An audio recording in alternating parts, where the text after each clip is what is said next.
তোমাদের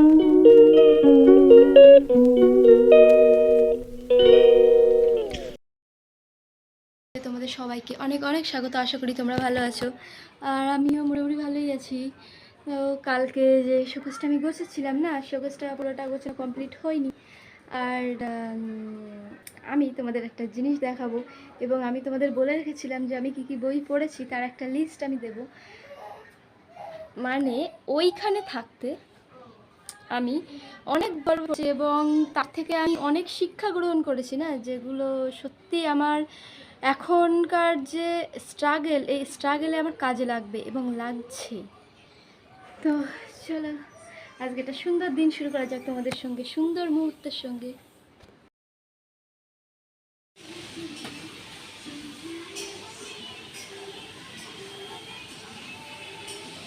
বাইরে ঝমঝম করে বৃষ্টি হচ্ছে, আর তার মধ্যে আমি গুছিয়ে নিচ্ছি আমার শোকেসটা। আসলে আমি গুছাচ্ছিলাম আগের দিন, কিন্তু সেই দিন আমি পুরোটা গুছিয়ে উঠতে পারিনি, তো আজকেও আমাকে গুছাতে হয়েছে। আর দেখো এই ফটোটা আমার এবং তুলদির ফটো। তুলদি বলতে আমার শেষদির ফটো। আর ফটোটা কত সুন্দর লাগছে তাই না? এটা আমার বড়দির ফটো।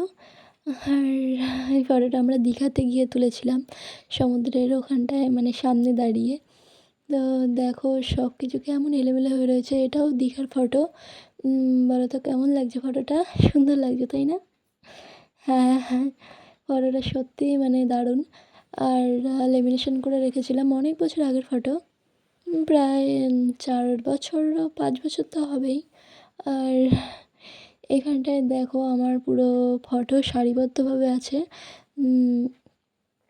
ফটোগুলো আমি এখানে রাখছি, আর যেহেতু জায়গাটা আমি গোছাচ্ছি সেই কারণে। আর এই ফটোটা না, এই ফটোটা আমার কলেজ লাইফে তোলা। ওই নীল ফটোটা আমার কলেজ লাইফে তোলা। আর হচ্ছে এই ফটোটাও দীঘায় গিয়ে তোলা হয়েছিল। তো আমি সুন্দর করে জিনিসগুলো সাজিয়ে নিচ্ছি, যাতে শোকেসটা একদম পুরো ফিটফাট সুন্দর দেখায়।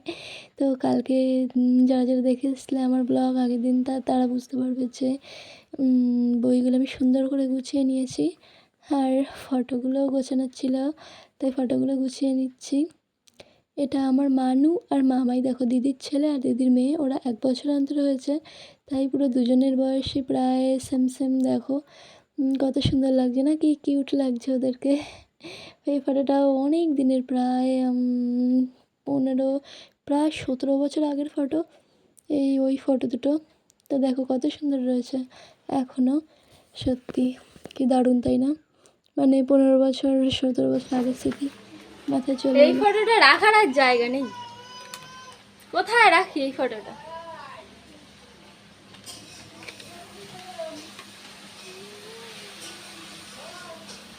তো এই ফটোটা এখানটা রেখেছি, আর এই ফটোটা এইটা এখানটা।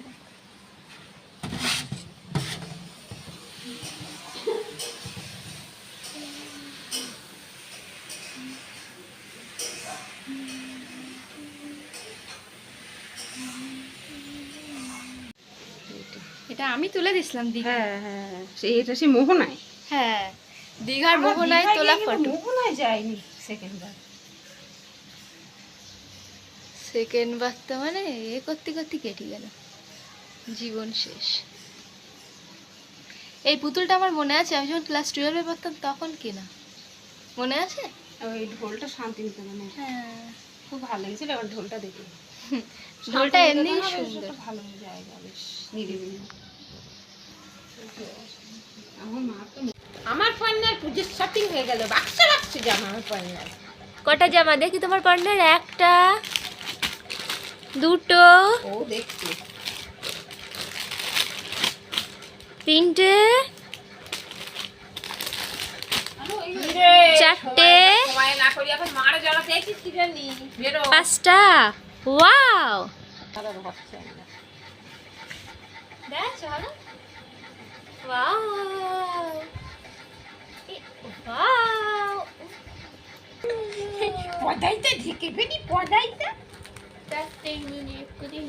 দেখো কি দারুণ লাগছে।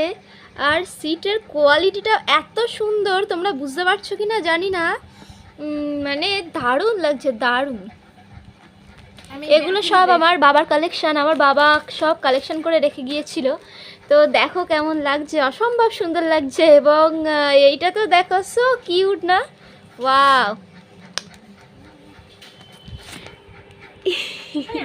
তো তোমাদের কাদের কাদের এই জামাগুলো ভালো লেগেছে তোমরা বলো। কালারগুলো দেখো দারুণ সুন্দর, খুবই উজ্জ্বল, মানে একটা বাচ্চার পক্ষে তো জামাগুলো দারুণ, মানে এনজয়েবল হবে।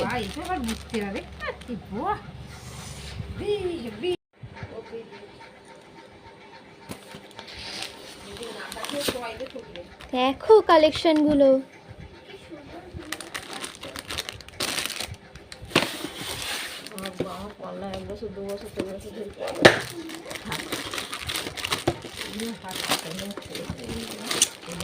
ওয়াও দারুণ। হ্যাঁ হ্যাঁ যে এটা কি মাটিতে একটা ফেলো, মাটিতে ফেলো, পিওর কটন না?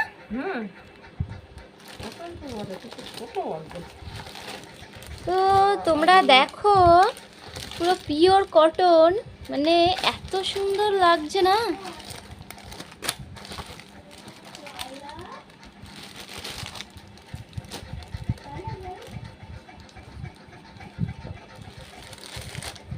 এর কি কি কালার আছে না? কালার আছে, এইটাই পরিয়ে দাও, এইটাই পরিয়ে দাও। কেন?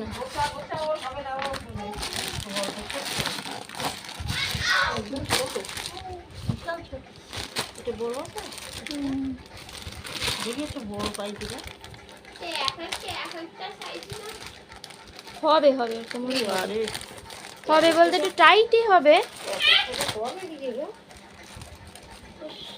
এইটাই তো হতো। আরে প্যান্ট না হয় পরতো না, ও মা প্যান্ট হবে মা, ওর কোমর তো শোন। এইটা পরাও, এইটা এইটা না, এইটা